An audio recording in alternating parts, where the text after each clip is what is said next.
Assalamualaikum warahmatullahi wabarakatuh. Perkenalkan, nama saya Muhammad Farel, NIM A1H1220080 dari kelas Forecast C angkatan 2022. Baik, di sini saya akan menjelaskan pengukuran dalam PJOK. Itu yang pertama ada prinsip-prinsip tes dan pengukuran. Yang pertama itu ada validitas, yang kedua ada reliabilitas, tiga ada objektivitas, yang keempat ada praktis. Baik, yang pertama itu ada validitas. Nah, tes harus mengukur apa yang ingin diukur dengan akurat. Yang kedua itu ada reliabilitas. Tes harus konsisten, memberikan hasil yang sama jika diberikan berulang kali. Yang ketiga ada objektivitas, yaitu tes harus bebas dari bias dan pengaruh pribadi. Yang keempat itu ada praktis. Tes harus mudah dilakukan dan tidak memakan banyak waktu.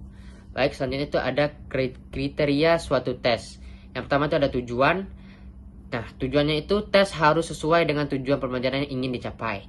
Yang kedua, yang selanjutnya ada materi. Tes harus mencakup materi yang telah dipelajari oleh siswa. Selanjutnya ada tingkat kesulitan. Tes harus memiliki tingkat kesulitan yang sesuai dengan kemampuan siswa. Selanjutnya ada format. Nah, harus mudah dipahami dan dikerjakan oleh siswa. Baik, untuk selanjutnya itu ada validitas tes. Validitas tes itu ada tiga. Yang pertama ada validitas isi. Nah, sejauh mana tes mencakup semua aspek materi yang ingin diukur. Itu adalah validitas isi. Selanjutnya ada validitas kriteria. Sejauh mana skor tes dapat memprediksi kinerja siswa pada tugas atau kinerja lain. Selanjutnya itu ada validitas konstruk. Nah, sejauh mana tes mengukur konstruksi teoritis yang ingin diukur. Baik, selanjutnya ada reliabilitas tes. Yang pertama itu ada reliabilitas ulang. Nah, apa itu reliabilitas ulang? Itu adalah konsistensi skor tes ketika diberikan kembali pada waktu yang berbeda. Nah, yang selanjutnya adalah reliabilitas tes setara. Apa itu reliabilitas setara? Konsistensi skor tes ketika diberikan dengan bentuk tes yang berbeda.